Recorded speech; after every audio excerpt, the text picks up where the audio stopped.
थे, कितनी देर लगी आपको मेरे पास आते हुए? 20 मिनट्स। आपने फोन किया, आप आ गए। तो इतने बड़े बड़े मौलवियों को किस बीमारी में, कौन सा प्लेग इनको हुआ है कि मेरे पास आके सवाल नहीं कर सकते थे और बात नहीं कर सकते थे, जबकि इतनी बड़ी कैंपेन चलाने की तो ये बात कर रहे हैं। क्या ये शरीयत का तकाजा यही है? ये खुद कह रहे हैं कि हम जिंदगी में कभी गैरहामिद से नहीं गए, हमने कभी बात नहीं की, हमने कभी पूछा नहीं उससे, हम कभी इसकी महफिल में नहीं बैठे। इनको कौन सी वही नाजिल हुई है कहां से कि हमें काफिर बनाने पर, कादियानी बनाने पर, खत्म नबूवत पर ईमान न रखने वाला साबित करने की सोच रही है, जबकि 2 साल हो गए हमारे प्रोग्रामों को मीडिया में होते हुए, और अल्लाह के फजल और करम से पूरी दुनिया हमारे प्रोग्राम सुनती है और देखती है, और सबको मालूम है कि सिवाय इश्क रसूल और अदब रसूल के इसमें कुछ भी नहीं है हमारे प्रोग्राम में। पाकिस्तान का दिफा, कहां पे हमने दावा किया है कि मैं कोई मजहबी स्कॉलर हूं? कहां पे मैंने ये कहा है कि मजहब और दीन के मामलात में आप मुझसे रहनुमाई ले? I am a defence and geopolitical analyst. और अगर कोई बात मेरी, उस पर भी हम ओपन चैलेंज देते हैं कि अगर कोई बात कुरान और सुन्नत के खिलाफ हो तो सामने लाओ। हजारों लाखों लोग हमारा प्रोग्राम पूरी दुनिया में सुन रहे हैं। अल्लाह के फजल से एक पाकिस्तान से मोहब्बत, अल्लाह के रसूल से मोहब्बत, पाकिस्तान की खातिर, अल्लाह के रसूल की खातिर, खिलाफत राशिदा के निजाम के क़याम की खातिर जान मान लेकर आबरू कुर्बान करने की एक जज्बा लोगों में पैदा हो रहा है। उसमें कौन सी बात है जो कुरान और सुन्नत?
इसीलिए हम ओपन चैलेंज इनको देते हैं हमेशा। मैं अपना 9 मिलीमीटर का पिस्टल साथ रखूंगा, हम एक जज बिठाएंगे, जो झूठा साबित होगा उसके सर में सुराख कर देंगे। If they accept it, I am willing to come and confront them. और मैं इनको इनवाइट करता हूं, आओ मुझसे बात करो। भागते क्यों हैं मुझसे? Why do they run? But now that they've issued a press statement, don't you think you would have to come public as well? देखो बात यह है कि they are trying to drag me into an argument which I don't want to get into now. We will decide the time and venue and turf of our own choice. Because I'm waiting for an Islamic court. By God, I'll get them lashed, get them hanged for murder or something. But there is no Islamic court. So till that time, we'll have to bend this. Till that time, we are doing what we are doing. Pakistan का दिफा ज्यादा important है। What they are doing is they are working on नापाक पलीत game plan कि हमें अपने सारे mission से हटा के इस कंट्रोवर्सी में फंसा दें, क्योंकि दे आर दी मोस्ट घटिया मौलवी ऑन अर्थ कि जो कई 100 लड़के लेके सड़क पर निकल आएंगे, नारेबाजी करेंगे, लोगों को जलाएंगे, फंसाएंगे, फतवे इशू करेंगे। This is not our turf, we don't play this game. We are into national defense. We are into Pakistan's ideology and identity, defending Pakistan's ideology against the threats that we face today.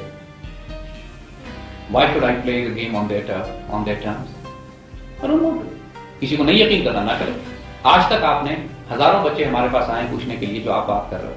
आज तक मुझे बताओ किसी एक जगह पे आपने website के ब्लॉग पे किसी मेलिंग लिस्ट में कहीं आपने ये सुना कि कोई ये कहे कि हम जैद साहब के पास गए, we were never and we were not satisfied? किसी ने लिखा है? फिर जब आप सारे आ सकते हो, ये क्यों नहीं आते मेरे पास? और इतना झूठ जो इन्होंने लिखा है, यानी देखो